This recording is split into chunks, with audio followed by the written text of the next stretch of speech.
हरियाणवी भाषा में भगवत गीता प्रस्तुत करता स्वयं प्रकाश शर्मा। दूसरा अध्याय। दूसरे अध्याय में निराश बैठे अर्जुन का कृष्ण जी हौसला बढ़ावे से उसने अपनी निराशा ते संकोच छोड़ अपने क्षत्रिय धर्म निभाने के वैसे अर्जुन फिरते अपना दुख ते संदेह बतावे से और युद्ध लड़न तय मना कर दे से। वास्तव में इसके बाद दूसरे अध्याय के 11वें श्लोक तय ही गीता ते श्री भगवान का असली उपदेश शुरू होवे से। श्री भगवान अर्जुन तय आत्मा की अमरता के बाबत बतावे से, आत्मा ते शरीर का भेद बतावे से। आत्मा जो अनश्वर से उस खातर हम दुख क्यों करें, तो शरीर जो नश्वर से उस खातर भी हम दुख क्यों करें।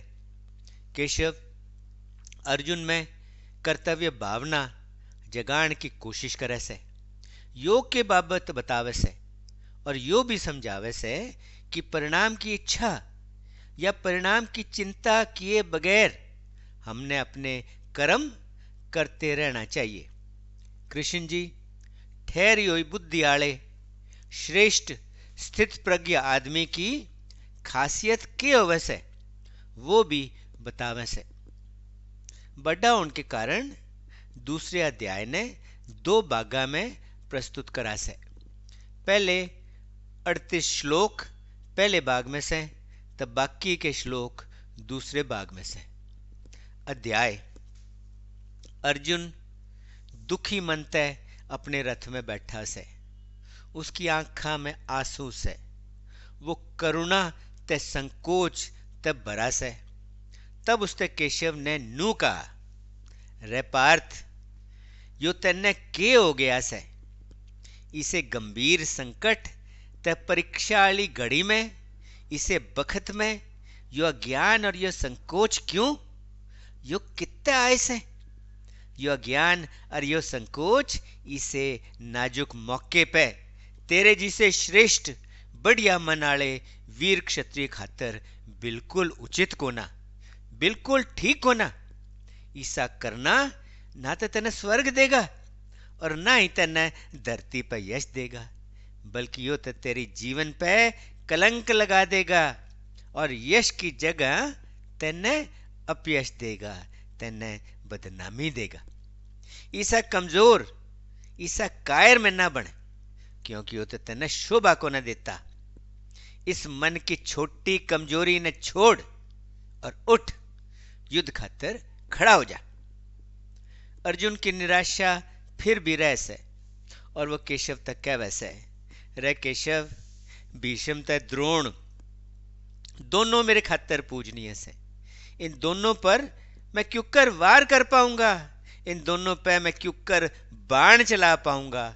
इन पूजनीय गुरुओं ने मारन ते अच्छा होगा कि मैं धरती पे भीख मांग के जीऊं। भले ही वो दोनों सिर्फ अपने ही फायदे का सोचा से, पर सहते मेरे गुरु, और इन गुरुओं ने मारकर मैं धरती के उन सुखा का आनंद क्यों कर ले पाऊंगा जो उनके खून ते रंगे होंगे। और हमने तो यो भी को न बेरा कि मारी भलाई किसमें से, मारी जीत में या फिर उनकी जीत में। धृतराष्ट्र की जिन बेटा ने मार के हम शायद जीना भी ना चाहें, वो ही मारे सामी युद्ध खातर तैयार खड़े से। भावुकता ते संकोच ने मेरे वीर स्वभाव ने कमजोर कर दिया से और मैंने पूरी तरह तय जकड़ रखा से। मेरा कर्तव्य केस है, मैंने क्या करना चाहिए, मैंने यो सूझता ही को ना। इस करके मैं तेरे ते विनती करूं सू कि मैंने सही सही और पक्की तरह बता कि मेरी भलाई के करण में से।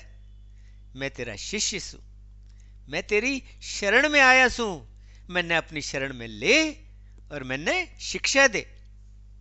भले ही मैं धन दौलत भरी इस धरती का राजा क्यों न बन जाऊं, जितना तो मेरा कोई दुश्मन हो और ना ही मेरे कोई बराबर हो।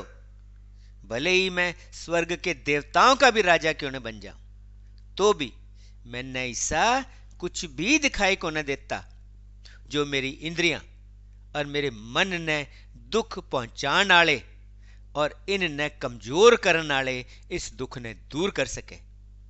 नू कहकर अर्जुन ने केशव से कहा, मैं युद्ध को न लड़ूं, और चुप हो गया। तब दोनों सेनाओं के बीच उस उदास, कमजोर, निराश बैठे, दुखी मन वाले अर्जुन ते कृष्ण जी ने मुस्कुराते हुए कहा, पार्थ, तू उन खातर दुखी से जिन खातर तेने दुखी को ना होना चाहिए, और साथ में तू ज्ञान की बातें भी करे से। पर जिन दोरे साचा ज्ञान से वो तो किसी खातर दुखी को ना होते, ना तो उन खातर जो जीवे से और ना ही उन खातर जो मर चुके से। जान ले पार्थ कि कदे भी ईसा बखत को ना होया था जब तू नहीं था या मैं नहीं था या ये सब राजा नहीं थे, और ना ही आगे कदे कोई ऐसा बखत आवेगा जब हम सब इसके बाद रहेंगे को ना। जुकर आत्मा इस शरीर में बचपन, जवानी ते बुढ़ापे के दौर में ते गुजरे से, नू ही शरीर के मरण के बाद आत्मा का दूसरा शरीर धारण कर लेना भी उसी दौर का एक हिस्सा ही तो से। ज्ञानी तो धीर आदमी ना तो इससे घबरावे से और ना ही इससे वो बिचले से। सुन पार्थ, अपने जीते जी हमने जो सर्दी, गर्मी और सुख दुख लाग गए से, वो सब तय मारी इंद्रियां का उनके विषयों गेला संपर्क के कारण ही होवे से। वो अस्थाई होवे से, वे आवे जावे से, उनका आरंभ होवे से, उनका अंत भी होवे से, वो शुरू होवे से, वो खत्म होवे से, वो हमेशा खातिर को ना रहते। इस करके इन सारा ने तू धीरज से सहन करना सीख, इन सारा ने तू धीरज से बर्दाश्त करना सीख। वो धीर त शांत आदमी जिस पे इन सारा का कोई असर को ना होता और जिसने यो दुखी तो बेचैन को ना करते, जो दुख और सुख में एक जैसा रहे वैसे, वो ही आदमी अपने आप ने अमर जीवन खातर योग्य बनावे से, अपने आप ने अमर जीवन खातर काबिल बनावे से। सत्य के ज्ञान ने जानने वाला ने जो समझ लिया से कि सत्य तो वो से जो सनातन और अमर से, जो कदे नष्ट न हो सके, और असत्य वो से जो अस्थाई से, जो कदे रह ना सके, जिसने नष्ट, जिसने खत्म होना ही से। जिस आत्मा ते यो सारा विश्व, जिस आत्मा ते यो सारी सृष्टि व्याप्त से, जिस आत्मा ते यो सारी सृष्टि भरी हुई से, उस आत्मा का नाश, उस आत्मा का अंत कदे हो नहीं सकता। इस अविनाशी आत्मा का अंत कोई कर नहीं सकता। क्या वैसे कि शरीरधारी आत्मा के रहने वाली जगह जो शरीर से, वो सारे शरीर ते नाशवान से और उन सारा का अंत हो वैसे, जबकि आत्मा खुद ते सनातन, अमर, अनश्वर और समझ के भी परे से। इस करके पार्थ यो जानते हुए तो युद्ध कर। जो यो सोचे से कि वो किसी ने मारे से, और जो यो सोचे से कि वो किसी ते मारा जा से, तो ये दोनों ही साची बात ने जान दे को ना, क्योंकि आत्मा ना तो किसी ने मारे से और ना ही किसी ते यो मारी जा से। जान ले पार्थ कि ना ते तू किसी ने मारेगा और ना ही कोई तेरे ते मारा जावेगा। आत्मा का कदे जन्म नहीं होता और ना ही आत्मा कदे मरे से। यो हमेशा थी और हमेशा रहेगी, अजन्मी, अमर, ना बदलन वाली ते प्राचीन। शरीर के मारे जान पे भी आत्मा मरती को ना, यो नष्ट को ना होती, इसका अंत को ना होता, यो खत्म को ना होती।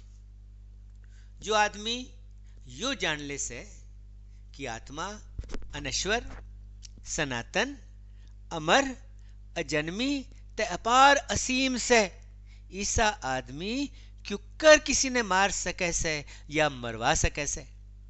जुकर कोई आदमी अपने फटे पुराने लत्ते तार के दूसरे नए लत्ते गाले से नुई यो शरीर धारण करने वाली आत्मा अपना पुराना शरीर छोड़ के दूसरा नया शरीर धारण कर ले से। हथियार आत्मा ने छेद काट ना पाते, आग आत्मा ने जला ना पाती, पानी आत्मा ने गीला ना कर पाता, ते हवा आत्मा ने सुखा ना पाती।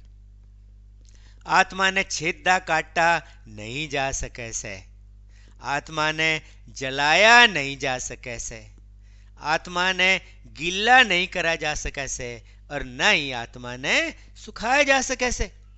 आत्मा ते अमर से, यो सबके भीतर मौजूद से, यो स्थिर अचल ते सनातन से।